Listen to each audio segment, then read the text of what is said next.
कोकण का पहला केसर आम नई मुंबई के एपीएमसी बाजार में पहुंचा। मंडी में केसर आम पहुंचने से स्थानीय व्यापारियों और आम प्रेमियों में उत्साह की लहर दिखाई दी। कोकण का पहला केसर आम नई मुंबई के एपीएमसी बाजार में पहुंच चुका है। कोकण के देवघर से एपीएमसी मंडी में केसर आम की एक पेटी पहुंचने से उत्साह की लहर दिखाई दे रही है।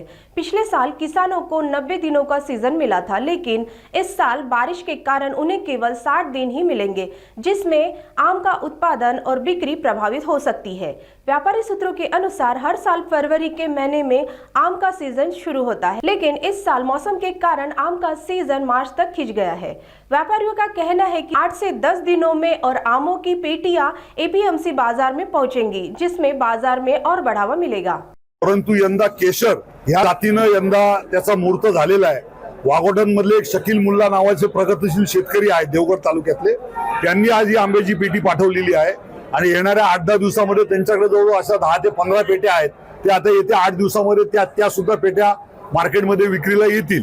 आणि यंदा जर हंगामाचा जर आपण विचार केला यंदा कोकणातल्या हंगामाचा, तर गेल्या वर्षी जवळजवळ 90 दिवस शेतकऱ्यांना हंगाम मिळाला होता, परंतु यंदा तो 60 दिवसाचा हंगाम मिळणार आहे। कारण यंदा पाऊस जवळजवळ नोव्हेंबर महिन्यापर्यंत पाऊस पडत असल्यामुळे यंदा आंब्याचा हंगाम जो आहे तो उशिरा चालू होणार आहे। म्हणजे 15 ते 20 मार्च नंतरच खरा आंबा हंगाम हा सुरू होणार आहे। परंतु सुरुवातीला काही शेतकऱ्यांकडे कोणाकडे 10 पेट्या, कोणाकडे 15 पेट्या, कोणाकडे 20 पेट्या अशा ह्या ज्या पेट्या आहेत हे येणाऱ्या 8 ते 10 दिवसामध्ये मुंबई मार्केटला यायला सुरू होतील। परंतु खरा जो हंगाम आहे तो 15 ते 20 मार्च नंतरच यंदा खरा हंगाम चालू होणार आहे। किती रेट आहे सध्या 5 पेटी? आता आज एक 5 डझनाची जी केसरची पेटी आलेली आहे तिचा अंदाजे रेट 15 ते 16 हजार रुपयाने पेटी विक्रीला गिराईक भाव भरेल असा आमचा अंदाज आहे। आणि मग जो काय भाव नक्की होईल तो आम्ही शेतकऱ्यांना लगेच त्वरित कळवून टाकू।